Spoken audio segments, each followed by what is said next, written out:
You're watching BionicDance. Don't run on automatic, instead, please think. One subject that I've never really touched upon is the new atheist movement. And you know the one I'm referring to, the Richard Dawkins, the whole, the new generation of, atheists. And I suppose you're about to correct that, aren't you? All right, hit me. Let's do this.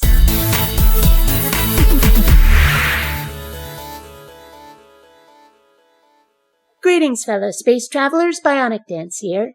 Today we're looking at a fellow who goes by Jason Unruhi? Screw it. I'll just call him Jason Unruly. He says he's part of some Maoist rebel news, which I guess means he's an atheist. How many of us have been accused of Maoist atrocities simply because we lack a belief in any gods, right? But I suppose it's been at least hinted by this video's preamble that he's got some issues with atheists his own darn self. But as an outsider looking in, did you ever notice that the new atheist sounds a lot like the old Christian? No. A great deal of the new atheist movement is just straight out racism. Its hyper-focus is on Islam, and particularly third world Islamic people. I've noticed a fair bit of this out of Sam Harris, or that atheism is unstoppable wanker. But honestly, that's about it from atheists. Most of what you're describing tends to come from religious Republicans, at least in the United States.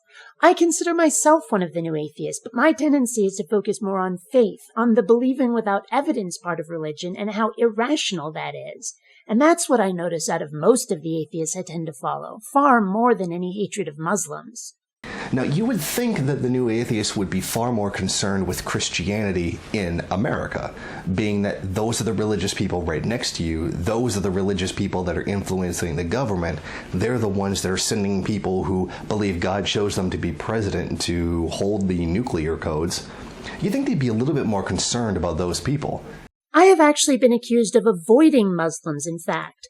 I've got a few videos addressing their position, but the truth is that a very large portion of their videos suck and aren't worth a response. Or it's these lectures that go on for more than an hour. Ugh, you want me to hit one of those? Boy, you'd better give me a yearly wage plus a health and dental plan. Besides, it's not like the basis for their beliefs isn't basically the same as Christians or Jews. The specifics differ, but the basis for their belief, faith, is still the same. My arguments will apply across the board. But generally, when I comment on religion affecting politics, it's usually their hang-ups about sex, be it birth control or homosexuality. And if not in the US, then still in the first world, just like you want. And go read their comments and you read their statements. Richard Dawkins, one of them, very much so. They're tremendously racist. They're always degrading, denigrating, particularly Muslims of color. It sure would be nice if you'd given an example, a quote for me to analyze. First, to see whether Dawkins was denigrating them or just criticizing them. Second, to see whether them being, quote, of color had anything to do with it.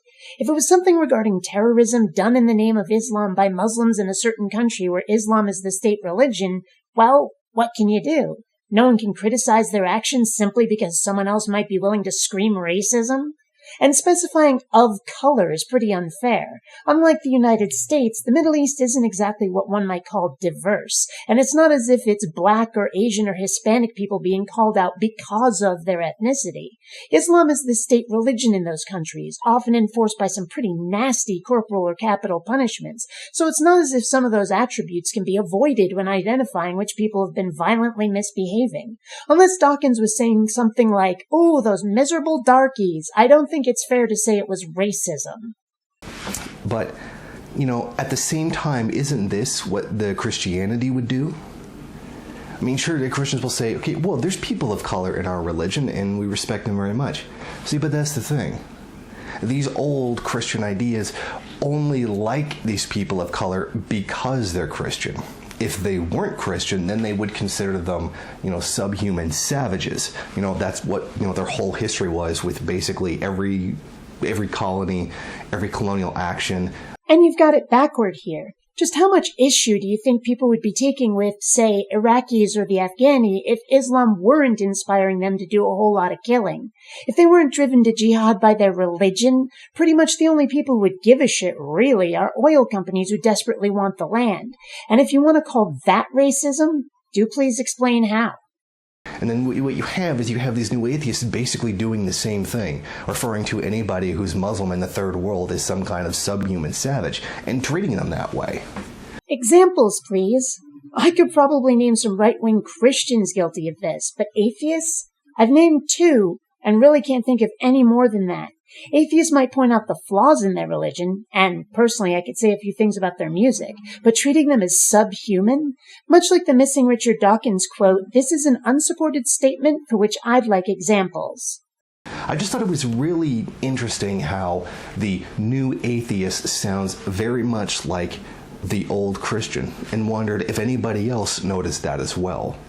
Videos like his always sound to me like grasping at straws to find something, anything, even the tiniest flaw one can dredge up, then try to pretend it makes those you don't like look worthy of Godwin's law. It reminds me of Dinesh D'Souza's new movie about the Democrats. Not describing it here, look it up. You'll see what I mean. Are the new atheists anti-Muslim racists? No. Some perhaps, but by no means a majority, or even a particularly noteworthy percentage. And if I'm wrong, you'd never know it by his video. The only name he mentions is Dawkins, except it's Sam Harris who has really been the vocal one on this. Even if he's right, which I don't think he is, his research was quite terrible, and I'm declaring his video a fail. Until next time, fellow space travelers, this is BionicDance saying don't run on automatic. Instead, please, think.